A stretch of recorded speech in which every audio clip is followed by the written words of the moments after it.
জনাব যথাবিহিত সম্মানপূর্বক বিনীত নিবেদন এই যে আমরা 2009 ইংরেজি সালে পিলখানা হত্যাকাণ্ডের ঘটনায় চাকরিচ্যুত বিডিআর সদস্যগণ তৎকালীন ফ্যাসিস্ট সরকার প্রভু দেশকে সন্তুষ্ট করতে, সেনাবাহিনীর সামর্থ্য ক্ষুণ্ণ করতে, বাংলাদেশ রাইফেলকে ধ্বংস করার জন্য প্রতিশোধ স্প্রিয়া থেকে এবং ক্ষমতাকে সুদৃঢ় করতে নীল নকশার অংশ হিসেবে সুপরিকল্পিতভাবে ষড়যন্ত্রপূর্বক পিলখানা হত্যাকাণ্ড সংগঠিত করে।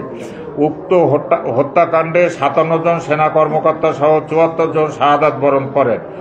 ঘটনা পরবর্তী ফ্যাসিস্ট সরকার প্রহসনের বিচারের নামে আলামত ধ্বংস ও নিরীহ 54 জন বিডিআর সদস্যকে নিরাপত্তা হেফাজতে হত্যা করে।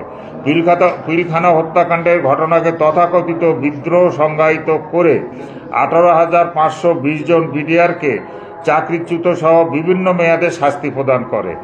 আজ হাজার হাজার বিডিআর সদস্য ও তাদের পরিবার মানবেতর জীবনযাপন করছে।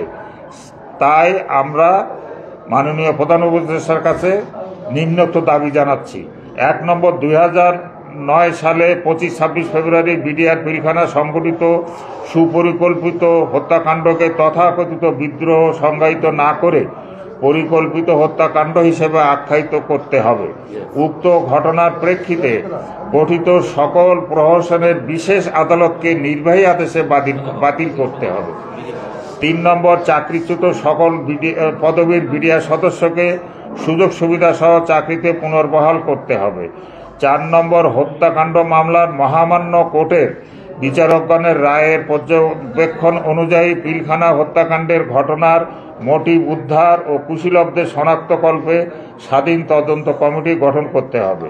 5 নম্বর, পিলখানা হত্যাকাণ্ডে শাহাদাত বরণকারী 57 সেনা কর্মকর্তা সহ 74 জনকে শহীদের মর্যাদা দিতে হবে।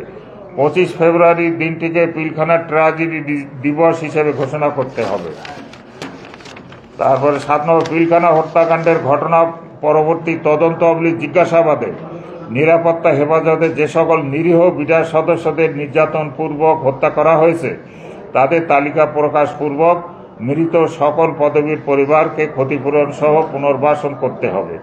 তদন্ত জিজ্ঞাসাবাদে নিযুক্ত হত্যাকাণ্ডে জড়িত আইন শৃঙ্খলা বাহিনীর সদস্যদের শনাক্তপূর্বক বিচারের আওতায় এনে দৃষ্টান্তমূলক শাস্তির ব্যবস্থা করতে হবে। 9, বিশেষ আদালত কর্তৃক বিভিন্ন মেয়াদে সাজা ভোগ শেষকারী বিডিআর সদস্যগণ যারা প্রহসনের বিস্ফোরক মামলায় দীর্ঘ 16 বছর যাবৎ কারা অন্তরীণ আছে তাদেরকে আগামী 30 দিনের মধ্যে জামিন অথবা মামলা হতে অব্যাহতিপূর্বক মুক্ত করতে হবে।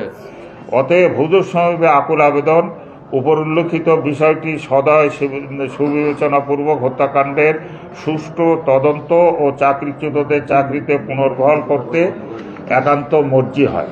এই হচ্ছে আমাদের আবেদন।